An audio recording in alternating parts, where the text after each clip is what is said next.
Good afternoon, everybody. This session is about Gandhi's ethical realism and transformative politics. As such, the chairperson doesn't have much role to play. And the introduction of the speaker is already done by Mithilesh. So I would just take 2 minutes to say a few things about the ethical realism or on what principles Gandhi's ethical foundation was laid, very briefly, and little bit about transformative politics. As such, Mahatma Gandhi has said so many things on every possible issue in the world. And that is why he is so very much relevant even today. However, talking about ethics, the principles of ethics, I have highlighted 4 aspects. One is ends do not justify the means. Second thing, non-violence is a weapon of the brave. Third, to each according to his need and not according to his greed is a roadmap for economy, for a good economy. And the last one, an eye for eye will leave the whole world blind. I have shortlisted these 4 postulates. There are many, but I have shortlisted these postulates. Well, as a speaker, Mr. Thakur will do more justice to this topic. By way of introduction, this is what I have to say. And I would like to tell you that we have 1 hour time for the deliberation. So I suppose we will talk for about 40-45 minutes, and then 15 minutes we'll leave for question and answer session. Interactive sessions are very important, very necessary. So while you ask the question, please be brief, please introduce yourself so that we can have very good interaction. Thank you, Professor Sharma. You have already summarized what I wanted to say almost.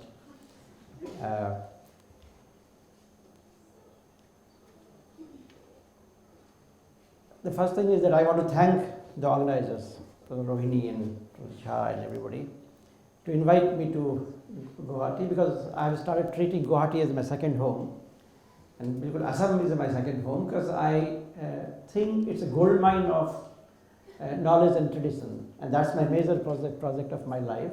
I keep going to a place where people may not easily love going, that is called Mayong. First time I discovered Mayong is a very interesting place, and there is a whole story about it, and I have a paper to read on that. What I'm going to do is that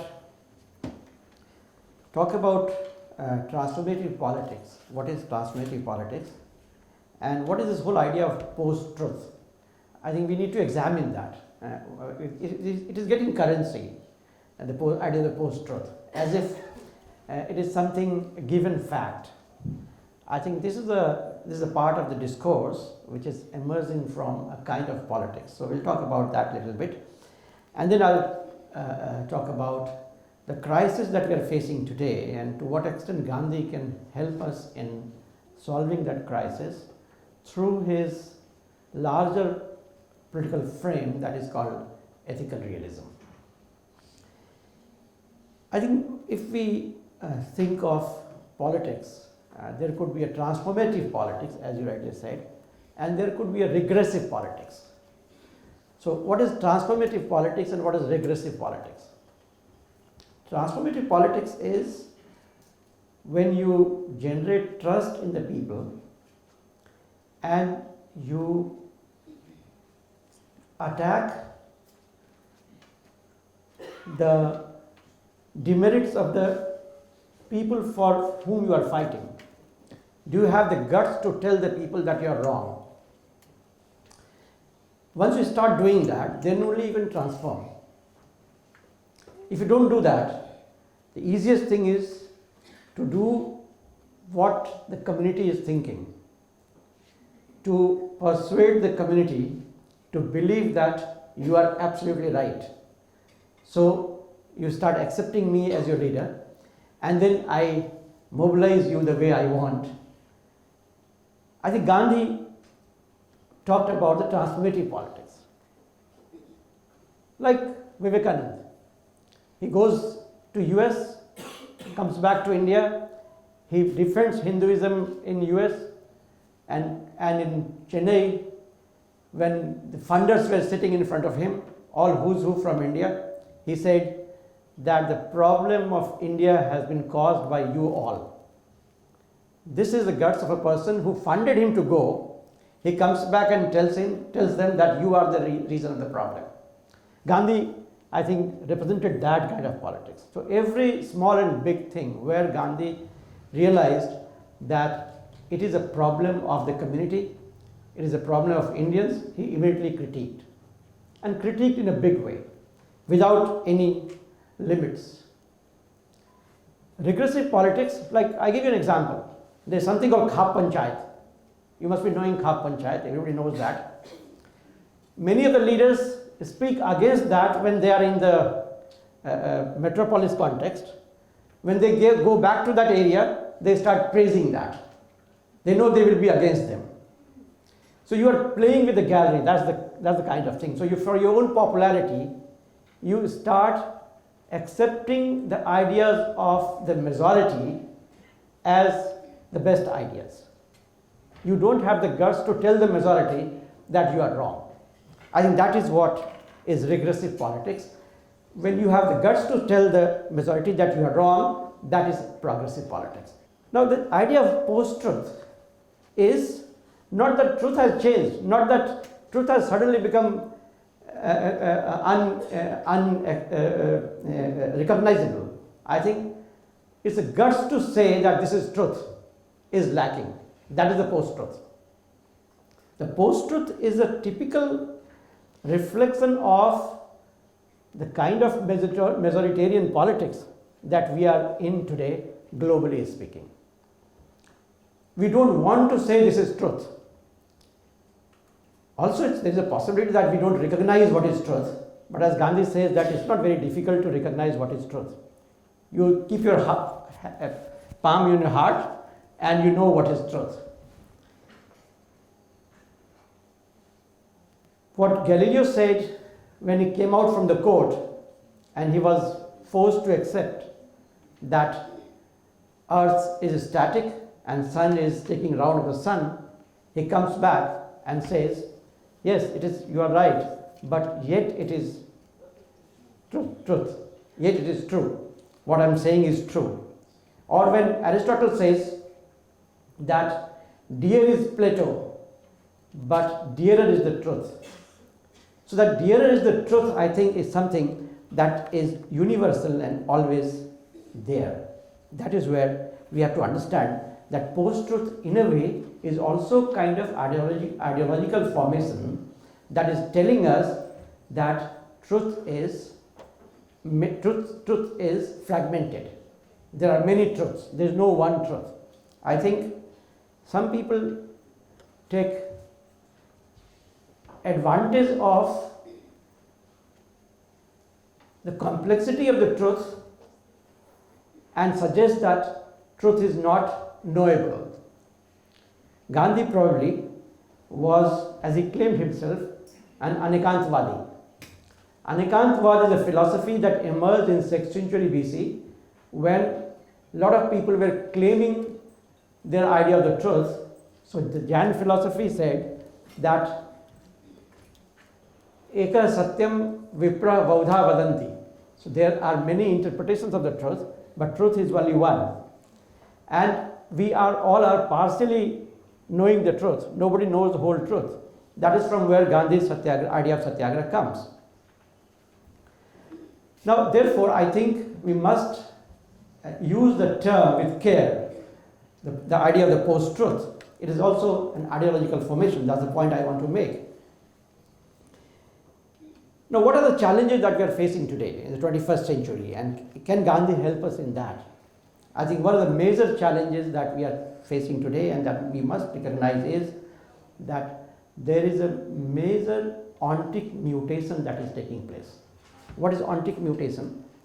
When the change takes place to the extent that you cannot go back to the original position. When change is irreparable, you are in a new situation now. I think we are in a very new situation now. what is happening to capitalism, what is happening to the economy. I don't have time to go in detail, but one can understand very briefly, if I can say, that capitalism in its first phase was depending on the argument of the common good, that it produces more for the community, for society. When it faces the crisis in mid 19th century, it says that it has to expand its boundaries so that it can keep producing common good, and therefore colonialism was defined as white man's burden to civilize the world. It goes into another crisis, then it says that capitalism cannot sustain itself unless it introduces kind of welfarism. And you know, Keynes introduced the idea of welfarism.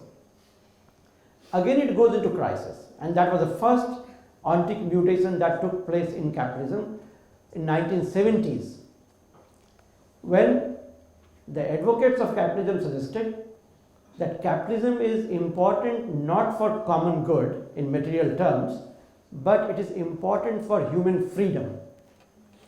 So freedom itself is a common good, and if you read writings by Hayek or Friedman, they all argued that freedom allows you to be creative, and if you are creative, then you can produce more, you can create new technology, and blah blah blah blah. So freedom became the legitimizing principle. Now, when capitalism underwent a crisis in 2008, since then it has no legitimizing philosophy. There is no ground on which it can say that it is a good system of economy. As a consequence, what now is emerging in our world is very technocratic authoritarian state which will support capitalism. The less legitimizing philosophy you have, more authoritarian you will become.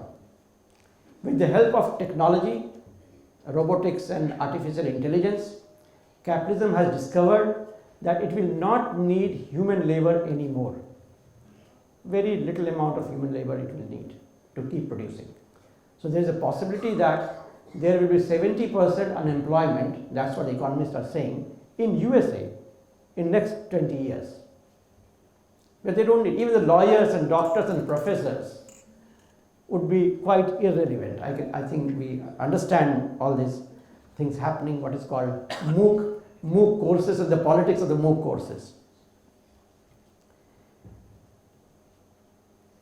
But the larger crisis is something else. The larger crisis is that what the Kabir song was saying in the morning,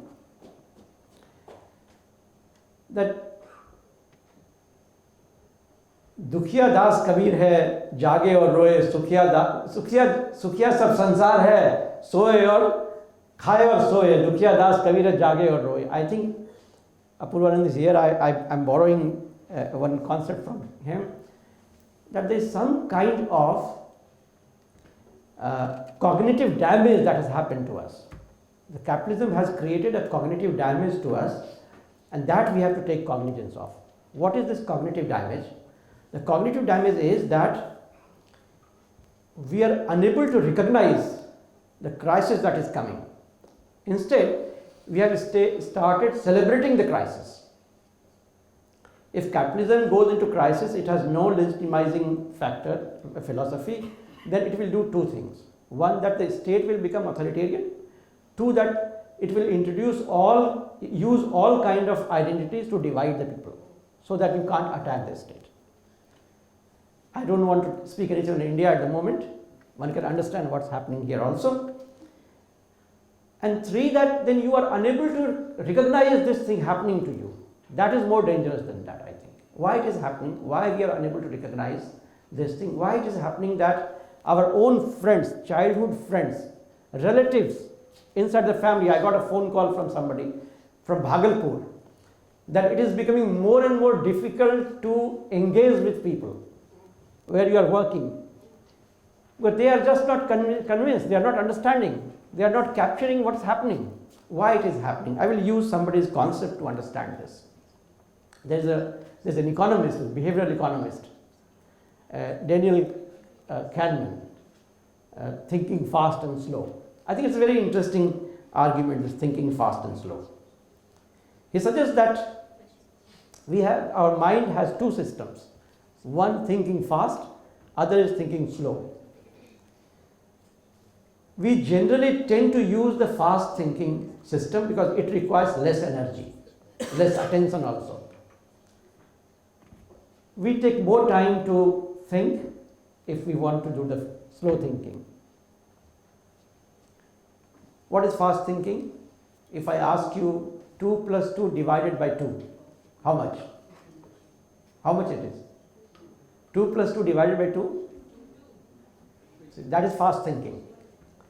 That is, I have experimented this, sir. 3. Division comes earlier. That's right. So that's the fast thinking. 90% of the people would say 2.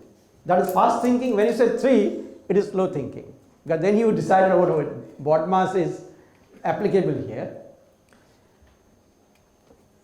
In the matters of political and also economic, also decision making, we are getting more and more habituated of fast thinking. This is what consumerism has done to us. It gives us a slogan, a symbol, a visual. First, the advertisement comes on the television, which is a little longer, then it becomes smaller, then one word. And that one word gets into our subconscious. And when we go to purchase something, that one word keeps striking us and mind takes fast decision and we buy that. That's our behavior, consumer behavior. Same thing is happening with the politics also. So now who is being paid more in politics and advisors who can design these kind of slogans or eye catcher, they will say whether eyeball catches that or not, attention catching posters or slogans or whatever. So once those slogans are put in our head, somebody has to mumkin hai or whatever. So all such old symbols, new symbols are used to create these kind of imaginaries which can strike us when we are taking decision or when we are participating in the debate. So even in the debate, our fast mind works more than the slow mind, whereas earlier the debates used to be used by the slow mind. Look at the television debates. I mean, we have stopped going to television debates. And in any case, I never liked it, but once or twice I was also allured by being viewed by public, so I went some places. And then realized that you can't debate there. It's no debate. It's only people are talking to themselves, and more loudly you talk, better you are a debater. So there's no point in going in that. So in all these things, the fast mind has been activated. Our fast mind, now I understand Gandhi used to say that speed is dangerous, we must be slow. I mean, I am using slow cooking cooker. Slow cooker is very nice, you must use it now. So that is a problem that we are discussing every day. How do we engage with people? What do we do to force people to do slow thinking, to get into logical thinking? I mean, you start a discussion, they will say you are tukde again, you are finished. You stand up to say something, you are tukde again. I mean, I went to attend a function with a friend, and he said, why do you have this dress? Why do you keep beard? I said, why? So this is all Jholawala syndrome. So that's you are finished. After that, there is no argument that you can bring out. So how do we do that is a real problem. And I think for all this, we need to go back to Gandhi. I mean, Habermas is a great theoretician of democracy. He is now saying that unless you engage people in deliberative act, you will not be able to be democratic. That's a crisis. I think I will not go into the economy part. On the economy part, there is something very interesting happening, and you must explore more about it. That is called Mondragon experiment. Mondragon is in Spain, where there was almost internal colony and huge backwardness, and now it's one of the richest area. And there's a cooperative of 1 lakh people, and even in this moment of capitalist crisis, by all scales, they are more innovative and they are more productive. So the whole world is looking, even the Marxist professors are now looking towards that, and a couple of books have been published on that. This Mondragon experiment, I think, has a Gandhian root. But I'm more interested in talking about how do we try to bring people on slow thinking. What do we do for that? And there I think we have to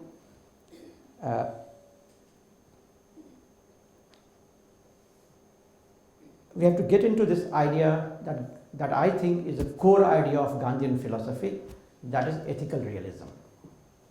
And that is what will help us in transforming politics, or if we want to practice transformative politics, because ethical realism allowed Gandhi to acquire an agency, and that agency was so powerful that imagine all the political leaders are sitting in front of him and saying that you should not withdraw the disobedience movement, and he said, I will withdraw, and nobody could say anything. So Gandhi's ethical agency was very powerful, which comes from his philosophy of ethical realism. What is ethical realism? Let's try to understand this. And I also claim, which a lot of people may not accept, that this ethical realism is deeply rooted in Indian intellectual tradition, which Gandhi could acquire, if not from the texts, but from the common people's consciousness.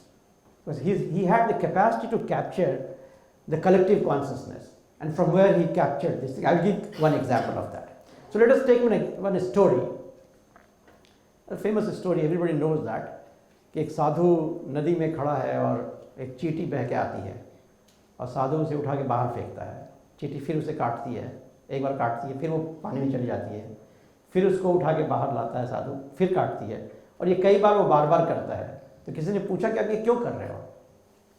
जब चींटी आपको बार बार काट रही है तो फिर बार बार उसे क्यों निकाल रहे हो आप? उसने कहा चींटी अपना काम कर रही है, मैं अपना काम कर रहा हूँ, मुझे मालूम है कि वो काट लेगी चींटी, फिर भी मैं निकाल रहा हूँ। That is his agency. He knows, not that sadhu is a fool who does not know that it will bite. He knows fully well that it would bite. Yet he is doing because he thinks he has an agency. And that is his ethical agency that he can always reclaim. This agency, I think, is extremely important for any kind of transformative politics. And this comes from this ethical realism, which means that you know the reality, you understand the reality, but yet you reserve the power to decide what you want to do in that. You take an ethical decision. Like I give an example. A friend of mine asked me for money. There could be 3 situations. He says that he will return the money, and I gave him money, and he did not return. I will be extremely frustrated, my relation will be very bad with him. And I am a fool.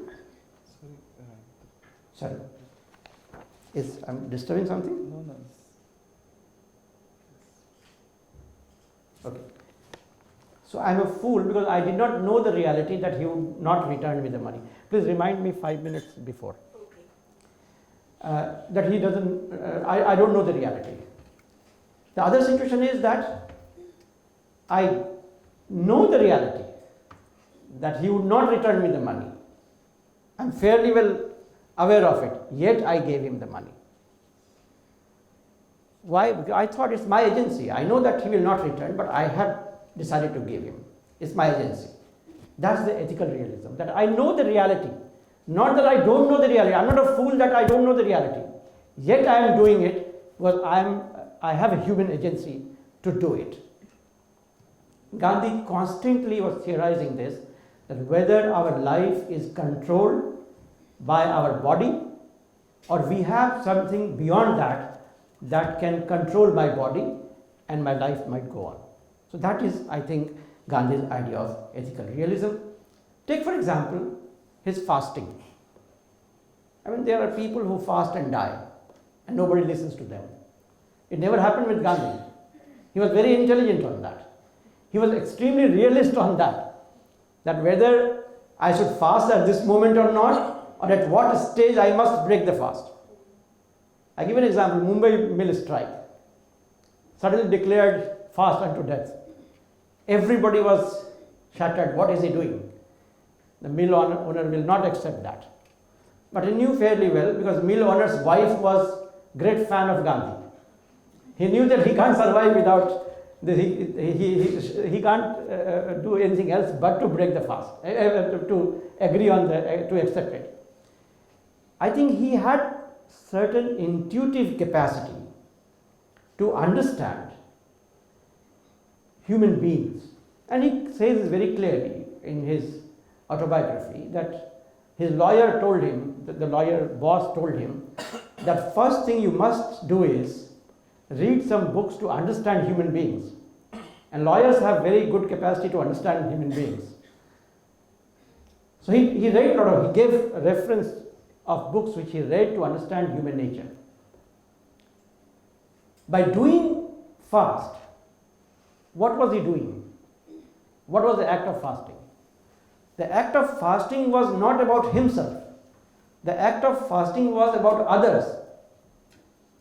That he knew that he can appeal to the others' conscience. He was confident of that. Take an example, Pune Pact. And if you remember dialogue between Ambedkar and his wife, she said, do everything, but don't allow this man to die. Please don't do that. And Ambedkar had to accept that. So Gandhi is this idea of human nature, the complexity of human nature, as a real idea. And how do we appeal to that? How do we appeal to the conscience of the human beings? That, I think, was extraordinary thing that he understood, and that is, I would say, ethical realism. That he had this idea that ethical is real. Ethical is not utopian. Ethical is as real as anything else. He writes in Hind Swaraj, Daya dharam ko mool hai. It is as scientific as the rules of mathematics. At several stages he talks about these things, that how he can transform the human mind, he can influence the human thinking. For that, for instance, take a novel by Phanishwanath Renu, Maila Achal. I'm always surprised. How could it happen that a man called Vaman Das, who was a small statured man in a village, who never met Gandhi, had no possibility of meeting Gandhi, he was ready to die for Gandhi or Gandhian principles. And he actually was killed for Gandhian principles. How could this happen? How could this cloning Gandhi did of so many people? I met somebody in Gaya, Orko Sundaram, a Gandhian, stayed there for whole life, 90 years now. How could such people happen that they accepted Gandhi so much? I think the reason was that Gandhi appealed to something of the human being, and that is the ethical aspect of human being. And therefore, Gandhi always accepted that ethical is as real as anything else. And therefore, he argued that transformation of human being was possible. I think to accept ethical as real, Gandhi was also convinced about another very interesting aspect of mind-body relationship. Gandhi was confronted by the ideology of the colonialism. What was the ideology of the colonialism? It was possessive individualism. What is possessive individualism? That our body is our property, everything, it starts from the center, self as a center. The climax of that is the selfie culture, that you always keep taking selfies, because you are at the center, center of everything. And unfortunately what happens, if you have read the psychology of people who are watching somebody's album, nobody is interested these days. They were never interested unless his or her photograph is there. So in a group photograph, you only see your own photo. You are not interested in anybody else's photograph. So this is possessive individualism, that you are possessed by yourself, and you have this idea that the whole world moves around me. Now if that is the philosophy, then any social action is impossible. And Gandhi had a big challenge of bringing people on road. At that time, when there was no WhatsApp, there was no other means of communication, how could he do that? I think he had this idea that human beings are not only machines, they are ethical beings, and you have to appeal to their ethics to bring them out. He was countering the most dominant civilizational philosophical point of the modern West, that was Cartesian dualism, that body and mind are two different things. I mean, it gave huge impetus to science, no doubt about it. The biology developed because of this dualism. Whole Newtonian science developed because of dualism, there is no doubt about it. But then, now it has reached to the climax, and there is a big problem the West is facing. The philosopher like Zizek is saying, he writes, the first sentence says, the anti-Cartesians of the world get united. The Cartesian philosophy is killing the world. The sublime subject, the first sentence of that book. Gandhi very early realized that this kind of duality is going to create a problem for human beings. The simpler version you can find in Munna Bhai MBBS. His Pyar Ki Jhabki is a combination of mind. I mean, you have seen Munna Bhai MBBS. There is a very interesting article on Munna Bhai MBBS in the British Journal of Medical Sciences. You must read that. So Gandhi was aware that when you are doing politics, even at that moment, you have to remain as a human being, an ethical human being, who is capable of generating trust in people. And then only you can transform people. If you don't, I mean, what is the problem CAA is having today? I don't know the details of the CAA law. I don't even wanted to know it. Because I think the real problem is the trust deficit, the huge trust deficit. So if you are doing a politics of mistrust, if your politics based on trust deficit, you can't transform society. I mean, you can keep saying beti padhao, beti badhao, beti padhao, beti badhao, beti padhao. What is that? Whatever. Beti bachao, not badhao. Yeah, beti bachao, beti padhao. You keep saying that. But if a girl from a school asks this question, that if you are defending the rapist, how can I trust that you have this any weight in the slogan? I think Gandhi's ethical realism was the philosophical force behind his action.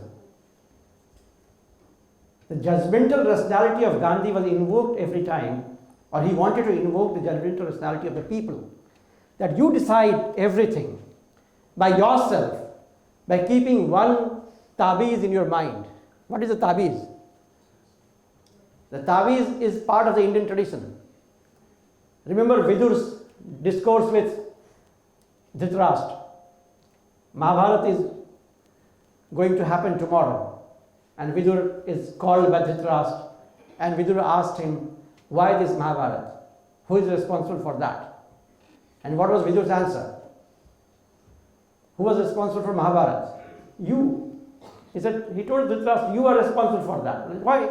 How come I am responsible for this war? He said, because you could not do justice. He said, what is justice? One simple sentence, which has been reiterated by even Rawls today. That is, if you do not want something for yourself, don't do it to others. That is the theory of justice. That is the tabiz. The Gandhian tabiz, that when you are doing something, Imagine yourself as the lowest of the low. Analyze your work whether it is in the benefit of the lowest of the low or not. That's it. Finish. Simple statement. No complexity involved. But the work, the idea is very complex, I'm sure. And this is possible when you think yourself as a totalized human being. Consumerism has reduced us to a mechanical human being, mechanized human being. We are no more totalized human being. I mean, this is also part of the modern knowledge system, that you go to a hospital for a treatment. What do? They will take your weight, you are physically all right or not. They will check you chemically, whether your blood reports are fine or not. They will check you biologically, whether your organs are functioning fine or not. If everything is fine, then they would say, you are fine, you have no problem. You say, I am still facing some problem. They would say, that is your psychological problem. And psychological, you remember the mental hospitals were never with the main medical hospitals, even today. Now they have started understanding psychosomatic diseases, so they are doing something. But earlier, they were mainly with the prisons. Mental hospitals were attached to the prisons. I went to the Kashmir Mental Hospital, which is just beside the prison. And there are so many like that. I think Gandhi realized that when you are doing transformative politics, you will face many challenges, many humiliations, many torture. And in that, you have to have your capacity to transcend these things. And you have to have what the song suggested, the musical aspect of Gandhi, the Prarthana. His Prarthana Sabhas, very interesting place. I was just listening to his Prarthana Sabha lectures. They are now online by All India radios. In one of them, there are slogans all around that zina ko giraftar karo, zina ko giraftar karo. 4,000-5,000 people were sitting. Gandhi comes and says, बैठ जाओ, जिना को गिरफ्तार करना बहुत ज़रूरी है, उसे तो गिरफ्तार करना ही होगा, बिना जिना को गिरफ्तार किए कोई काम नहीं हो सकता है. Everybody was silent. Then he says, मेरे पास तो कोई पुलिस नहीं है, वो तो नेहरू के पास है, मेरे पास तो कोई पुलिस नहीं है, लेकिन जिना को हम अपने दिल में गिरफ्तार करेंगे. So this is what Gandhi's ethical realism is. And people were silent after that. I think the agency, the political agency that he acquired by creating trust around, by knowing what was real, and yet reserving the ethical agency of himself to act on that real, was a great thing. I think Gandhi was fully aware that there will be problem based on religion. Communities, identity and religion, first said in the morning. Faith and religion. I think Gandhi, of course, took religion as faith, but he was fully aware that religion would work as identity. More he was convinced that religion would work as identity, more he stressed on the idea that religion is faith. In fact, he went beyond that and said, religion is knowledge. What Foucault says, the technology of the self. Foucault's very interesting lecture is online. He says that in the pre-Socratic Greek society, there used to be doctors of soul. And those doctors of soul used to help you in getting rid of the depression that you are facing today. I think Gandhi was aware of that idea. And therefore, Gandhi always talked about Prarthana with politics. So he transformed religion also. When I'm reading the history of religions, I'm seeing that probably Gandhi was the first person to innovate the idea that is now called liberation theology. Religion, a transformative religion, religion that can transform human beings. And I guess either it was Gandhi's influence or there was an influence of Gandhi at the time. If you look at the novels like Kankal by Jaishankar Prasad, the novel begins with, the first paragraph is after Kumbh Mela, and it could not be worst narration of what was existing there. Could not be worse than that. He wrote that some people lost their families, some people were left by them, some people got their heads broken, some people legs broken, they all are standing there. That is what Kumbh Mela has left there. So a major critique of religion that is emerging from there. The idea that I was saying, that you can critique your own people, the transformative politics can do that, and Gandhi was capable of doing that, and people who were influenced by Gandhi were capable of doing that. What we are facing today is a major dystopian literature in front of us. The whole world is celebrating dystopia. There is no utopia left for us.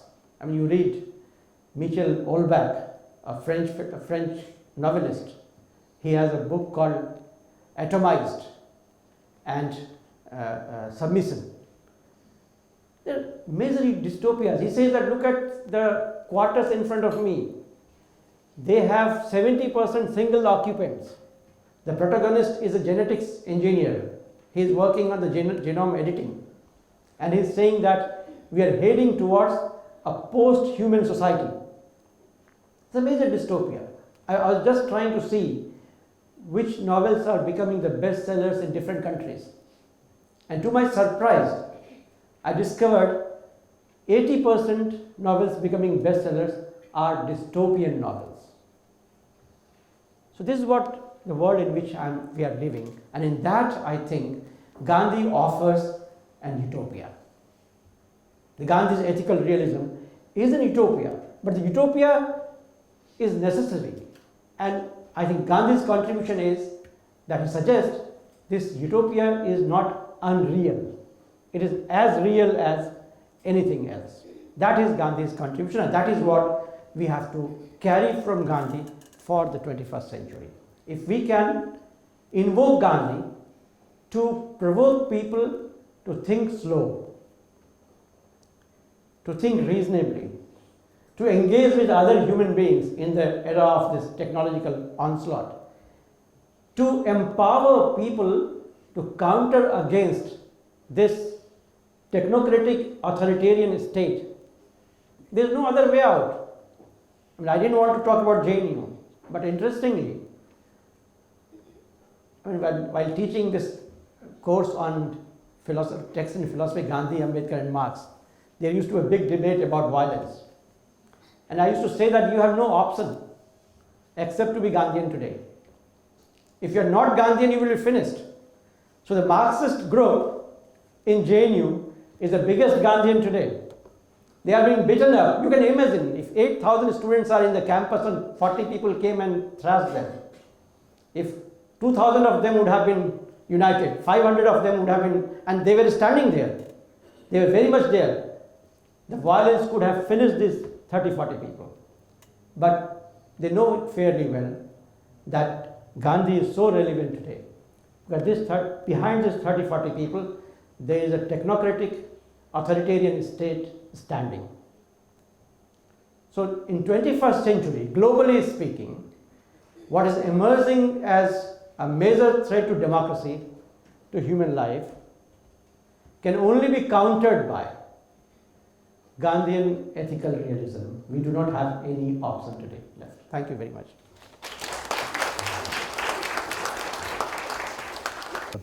My name is Yamantak Das from Jhanvi University. I first of all request you, when you go back, to give my respect to the students of your university with whom we at Jadavpur as teachers and students are standing in solidarity.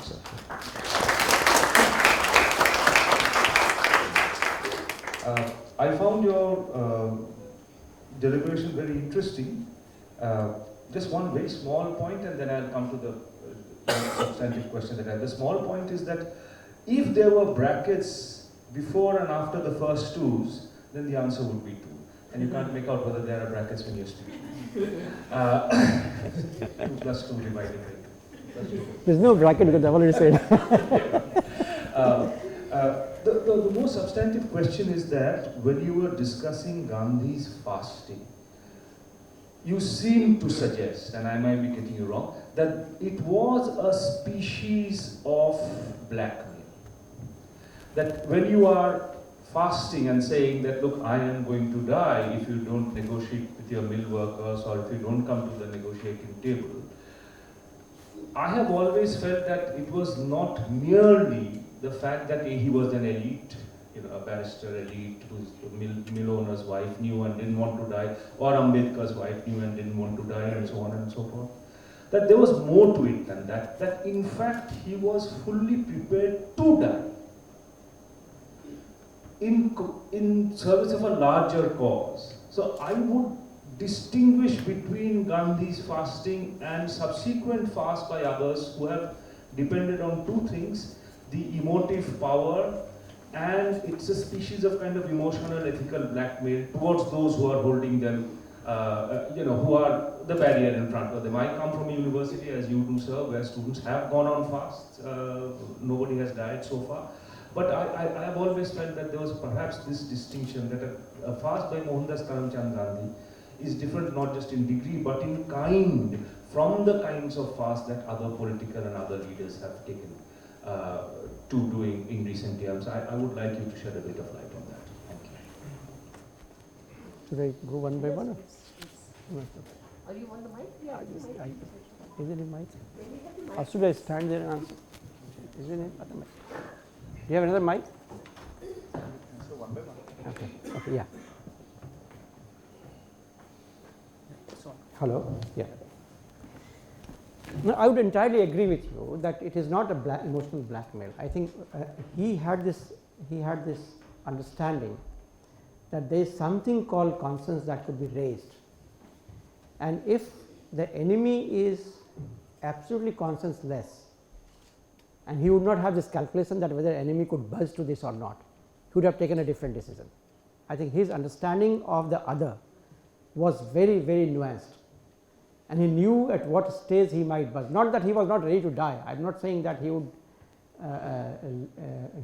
withdraw thinking that probably I am going to die. He would never do that. But definitely he was very intelligent on this. So he very categorically, I have a quote to suggest where he very categorically says that it should be used very carefully. One should not, we know Professor Agrawal passed away, died, not passed away. And this is what Professor Agrawal could not calculate. And second thing is that when Gandhi was, I think he was aware that his fasting would raise the conscience of larger number of people, would create a movement. And that's what has to be calculated, whether you are doing it alone, it's an act of your adventurism, or you are doing it as a political act. When it's a political act, I think it raises that kind of emotion among the people, and that plays a very important role in mobilization. I think that's what transforms fast from a religious or a social act to a political act. That kind of nuanced understanding of politics has to be there, whether it can draw people towards that particular cause that he is raising or not. That has to be taken seriously, and the enemy's calculation is very important, and these two I think he was taking at. Therefore, fasting is not to be used against the enemy who is not sensitive at all. I think the idea of the fasting that he took as a tool also from the family, where he knew that how it can raise the emotions of the people and they can buzz on that.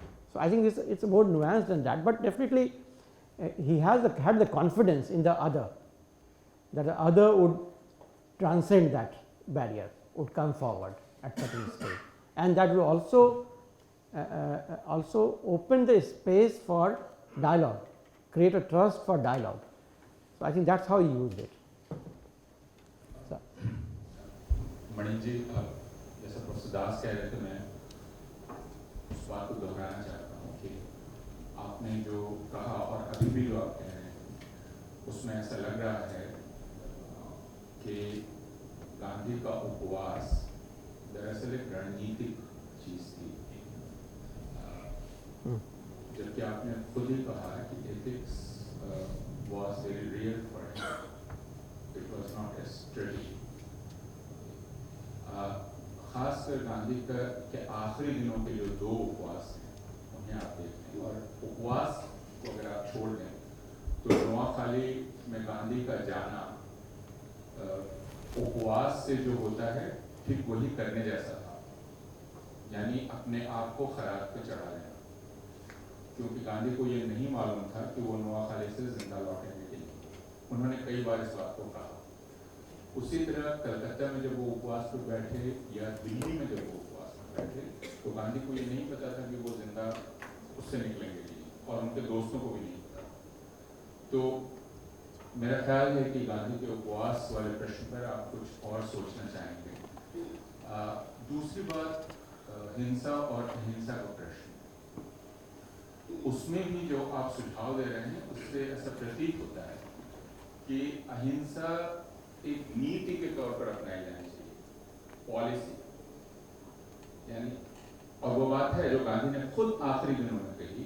मुझे ऐसा लगता है कि हमने जो आंदोलन चलाया उसमें दरअसल हम अहिंसा पर विश्वास नहीं कर रहे थे।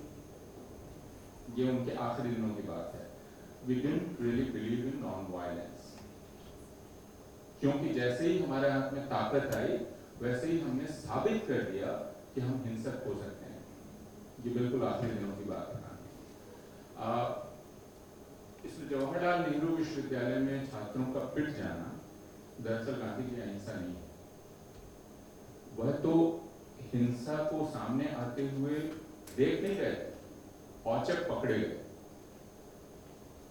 तो यह उनका कोई सुचिंतित निर्णय नहीं था कि वे पिट जाएंगे या ऐसी किसी भी घटना। उस समय जवाहरलाल नेहरू विश्वविद्यालय के छात्रों के साथ या अध्यापकों के साथ जो हुआ उसको कम करके नहीं देखा, लेकिन वहां उनका कोई फैसला नहीं था कि अगर उन पर हमला होगा तो वे जवाबी हमला नहीं करेंगे। ये 2 चीजें हैं कि अगर 2000 लोग इकट्ठा हो जाते, क्या ऐसा उन्होंने सोचा? इसलिए मैं कह रहा हूं कि यह जो अहिंसा का निर्णय है ये सुचिंतित एक दीर्घ प्रक्रिया के द्वारा लिया गया निर्णय है, जिसमें अंत में गांधी को उस नतीजे पर पहुंचना पड़ा कि हमने शायद 30 वर्ष तक उसे रणनीति के तौर पर अपनाया और वो उस अहिंसा के सिद्धांत में हम विश्वास नहीं करते। उन्होंने ये कहा कि ये बिल्कुल मुमकिन है कि ईश्वर ने मुझे इसके लिए औजार की तरह इस्तेमाल कर लिया। तो सिर्फ ये सोचना कि चूंकि ब्रिटिश हुकूमत में इतनी ताकत थी और हम उसका मुकाबला शस्त्र के जरिए नहीं कर सकते थे, इसलिए हमें अहिंसा करनी चाहिए, ये रणनीतिक हिस्सा है। लेकिन अहिंसा उसके एक कदम आगे भी थी और इस बात को आप कई बार खुद भी कह चुके।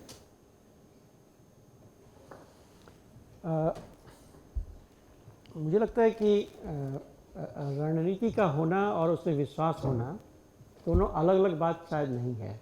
रणनीति हम तभी बनाते हैं जब हमें उस पर विश्वास भी होता है, और इस हद तक यदि हम रणनीति बनाते हैं तो मैं आपसे एग्री करता हूँ कि हर बार जब वो उपवास में बैठते हैं, जैसा मैंने पहले भी कहा, तो ऐसा नहीं था वो सोच के बैठ रहे थे कि इसके बाद मैं विड्रॉ कर लूँगा। एक बार जब बैठ गए हैं उपवास पे और जो कुछ वो कहना चाह रहे हैं तो वो कर लेंगे, लेकिन उपवास पे जो विश्वास उनका था वो इंडिविजुअल एडवेंचरिज्म नहीं था। उनका उपवास पे जो विश्वास था वो एक रियलिस्ट अंडरस्टैंडिंग का पार्ट था, जिसमें उनको ये पता था कि अब वो भी आप कह सकते हैं कि वो जो रियलिस्ट अंडरस्टैंडिंग थी वो लॉजिकल थी या नॉन लॉजिकल थी, उस पर मैं अभी नहीं जाऊँगा, क्योंकि वो अंडरस्टैंडिंग ट्रांसडेंटल भी हो सकती है ह्यूमन बीइंग की। I can have complete trust in you, वो अंडरस्टैंडिंग लॉजिकल भी हो सकती है। जैसे एक मैं उदाहरण देता हूँ कि एक फिल्म थी अग्निसाक्षी, आई डोंट नो कितने लोगों ने देखी है वो फिल्म। तो उसमें जो हीरो है उसकी वाइफ है, नाना पाटेकर की पत्नी है, जो खो जाती है और कोई दूसरा उसको लेके जाता है। वो कहता है मेरी पत्नी है। नाना पाटेकर उसको बहुत टॉर्चर करता था। तो एक कोर्ट सीन है जहाँ कोर्ट के अंदर नाना पाटेकर केस हार जाता है, ये मेरी पत्नी है, वो प्रूव नहीं कर पाता है, वो अपने दूसरे के साथ जा रही है और साथ में नाना पाटेकर को पुलिस वाला लेके जा रहा है। तो वो रिवॉल्वर पुलिस वाले से ले लेता है और उन लोगों के ऊपर तान देता है। पूरा ऑडियंस ये समझता है कि अब या तो इस लड़की को मारेगा या उसके हस्बैंड को मारेगा नाना पाटेकर। लेकिन एक्चुअली वो अपने आप को मार देता है। तो गांधी का जो हिंसा का आर्ग्यूमेंट है वो भी शायद ये आर्ग्यूमेंट है कि जैसे कोई आदमी यदि हमसे अभी झगड़ा हुआ, वो बंदूक लेके मेरी तरफ आ रहा है, तो गांधी कहेंगे कि यदि वो आ रहा है तो ये भी हो सकता है मुझे मार दे, लेकिन ये भी हो सकता है मुझे ना मारे, और यदि मैं प्रिएम्प्टिव में उसे मार देता हूँ और मुझे तब पता चलता है कि वो मुझे नहीं मारने वाला था, तो मैं क्या करूँगा। ये एक एथिकल डिसीजन हो सकता है हमारा कि टेक ए डिसीजन, ठीक है मर जाएंगे तो मर जाएंगे, लेकिन कन्विंस यदि नहीं है वो मुझे मारने वाला तो बिल्कुल ये डिसाइड हम नहीं करेंगे उसको मारेंगे। ये आखिरी तक कन्विंस हो भी नहीं सकते वो क्या करने वाला है। तो मुझे ऐसा लगता है कि ये जो टैक्टिक्स या स्ट्रैटेजी और कन्विक्शन, इन दोनों का एक मिक्स स्वरूप यहाँ पे है जो गांधी धीरे धीरे ग्रो भी करते हैं। और जब वो कहते हैं कि मुझे विश्वास हिंसा पे था कि नहीं, मुझे लगता है कि वो शायद ये भी कह रहे हैं कि जिस मास को मैं मोबिलाइज़ किया अपने साथ अहिंसा के नाम पे, उस मास का उतना ट्रांसफॉर्मेशन हुआ कि नहीं कि वो सब लोग अहिंसा के लिए उतना ही कमिटमेंट रखें जितना मैं रखता हूँ। ये इशू मेरे ख्याल से ज़्यादा इम्पॉर्टेंट है। और वहीं मुझे ये लगता है कि ये जो फास्ट एंड स्लो थिंकिंग का है, जो गांधी का स्लो थिंकिंग और जो लाइफ स्टाइल और तमाम चीज़ें थी, वो भी एक यदि वो इंस्टॉल हो सके तो शायद हम फिर उस अहिंसा को स्ट्रैटेजी और ट्रस्ट के बीच और उसके ऊपर विश्वास के बीच का जो गैप है वो पाट सकते हैं। ये संभव है कि एक समय में हम उसे स्ट्रैटेजी की तरह यूज़ कर रहे हो और दूसरे समय हमें लग रहा है कि ये मेरा कंप्लीट कॉन्फिडेंस उसके ऊपर है, इसलिए मैं उसका यूज़ कर रहा हूँ। ये जो ब्लैक एंड वाइट डिफ्रेंसिएशन है, ये मुझे लगता है कि शायद एग्जिस्ट नहीं करता है। और यही एथिकल रियलिज्म है, क्योंकि ग्रो करता है ग्रेजुअली। ये ट्रस्ट भी गांधी का ग्रेजुअली ग्रो करता जाता है। और नोआखाली के कंडीशन में मुझे लगता है बिल्कुल वैसी स्थिति में वो जाते हैं और उनको उस वक्त भी ह्यूमन बीइंग के उस एस्पेक्ट पे पूरा ट्रस्ट है कि यदि हम कंप्लीटली जो ट्रस्ट प्रॉब्ली वो अंगुलीमाल और बुद्ध का जो रिलेशन है जो हुआ है, वो वाला ट्रस्ट गांधी के पास है। ही डजंट नो कि क्या करेंगे वो, but is ready to it, क्योंकि उनको पूरा विश्वास है कि ह्यूमन बीइंग का वो एक एस्पेक्ट है जिसको हम इन्वोक कर सकते हैं।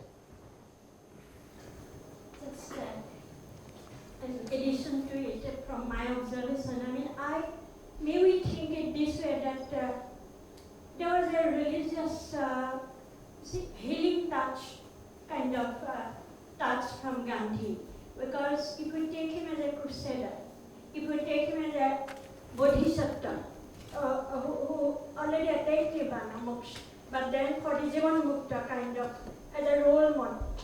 So his intention was again two things. One, he says, when a fanatic comes, when even my own son becomes mad and randomly kills others, or a ferocious tiger, other thing comes and does harm, should I sit passively, I say, not doing anything to control the situation for the lessening the harm? I will have to deactivate something, even in a non-violent way. That agency, he should not be completely passive. And the crusader part, of course, there was frustration that his whole system he wanted to purify, which is their non-violent evolution. And he had more hope. Sometimes he could be Banya kind of, looking at the strategy, my friends, my fellow, who will have similar empathy, will it work? Will their empathy, lost empathy, be restored by my act of compassion? Even when he sees that nothing has moved them. Sometimes they have played. Gandhiji, you break your fast. We have given you war. But he knows, again, after some time, he says, once I break my fast, you don't again resume the violence. So it is just to appease him temporarily, and then they will continue. They are not evolved. And his intention was to evolve, to raise them to a spiritually, moksha of the whole nation. That was his role model also as a bodhisattva, as a crusader, and at times he says, instead of killing, if you need the bloodthirsty goddesses, or India still needs to sacrifice, let me be the crusader. May I voluntarily look up? We have the stories of Yudhishthira and the Partha story who asks who is the wise man. If your brothers are taken and then Pandavas and Kauravas, all these debates, Gandhi follows their life. Then wisdom of folk tradition of India, where there will be Hindu-Muslim unity in the village. in a rural background, then that is not a question. It's not a light debate. But Gandhi represents, which is half-naked fakir, that class, which was not represented mostly. I think that role was. We tried to see, and also which is self-sacrifice, whether lost wisdom, lost sensitivity of his countrymen can be restored. So he was ready to die. He conquered the fear of death.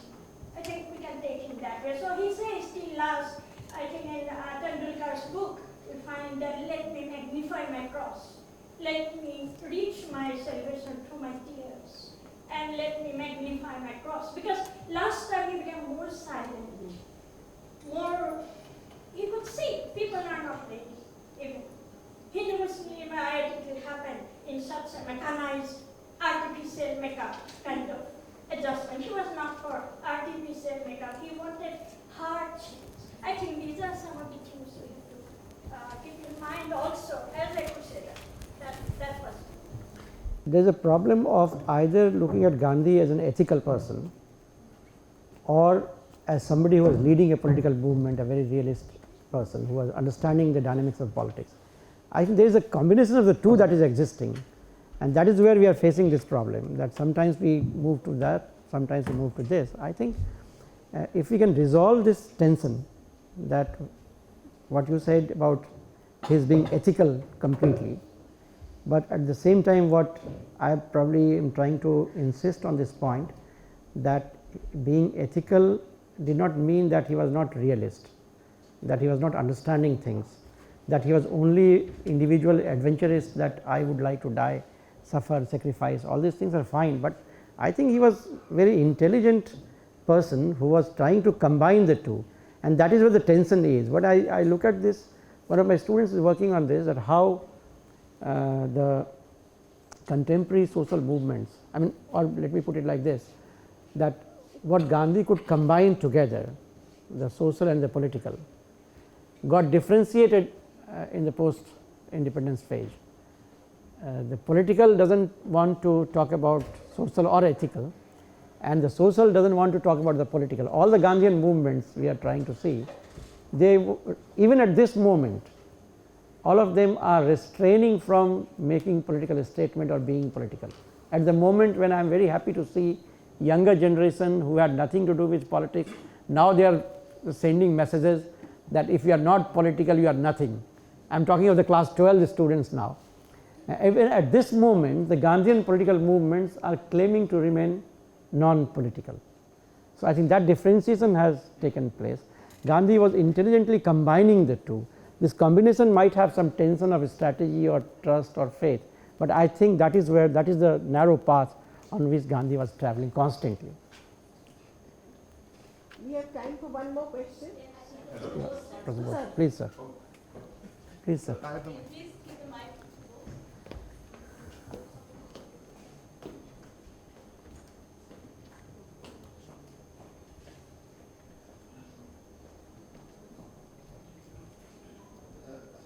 I think that this is more of a comment than a question, and I'll try to be very brief.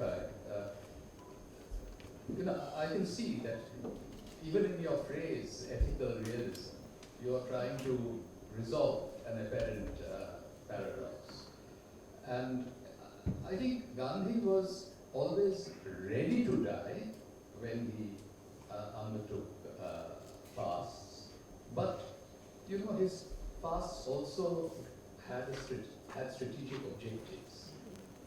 Just think about two of his later fasts. In 1943, he started a fast on the 9th of February. And if we see this fast to be directed against the British, who had him imprisoned, then we have to say that he must have known that the British were not going to relent. And we know from historical documents now that Churchill and Linlithgow were prepared to let him die. Churchill was writing that we will not crawl before this man who has always been our enemy. And Gandhiji must have known that he wasn't going to be able to shake the British position. But then maybe that fast was actually not directed against the British. I mean, this was a moment when the Quit India movement was flagging, and the entire people of India were kept on tenterhooks for those 3 weeks. It, in some ways, strengthened their resolve to resist. He did give up the fast after 3 weeks. Also, on the question of non-violence, what he said and what he did on the eve of calling for the Quit India movement is very revealing. He actually writes saying that non-violence for me is a philosophy of life. But he actually concedes that it is not as a philosophy that I presented it before the Indian National Congress in 1920. I presented it as a policy for the solution of practical political problems. So he was both a saint and a political leader who had to think about strategy. And the fast that I spoke of in my lecture, the final fast, January 12th to January 18th, 1948, there I think he was really prepared to die, because from 1946 onwards, he was ready to lay down his life for what he believed in. And there, if we simply try to look at strategy, that surely a government headed by Nehru and Patel would accept his demand that the 55 crores that were being withheld from Pakistan after the outbreak of hostilities in Kashmir should be given. That probably would not be the right way to interpret that particular fast. So the context becomes extremely important in which a fast is undertaken. This was a fast of true conviction. And he was ready to die, and in some ways it was almost a premonition of death, which came, at the hands of someone else on the 30th of January. But here was a man, I think, who was prepared to lay down his life for what he truly believed in. Thank you. Can I just say a word on JNU, since Apurva has read that?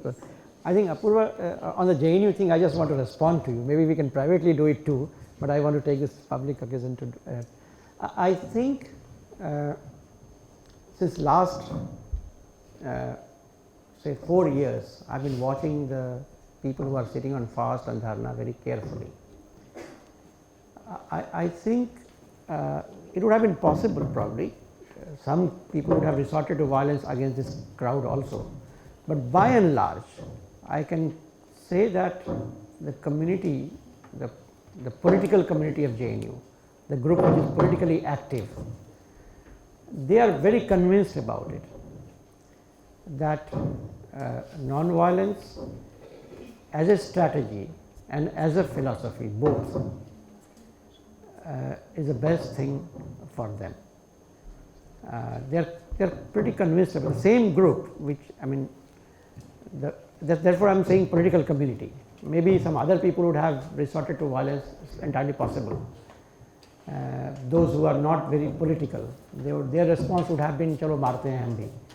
But largely the political community is very convinced about it, and they have accepted this as their principled position and as their tactical position, both simultaneously.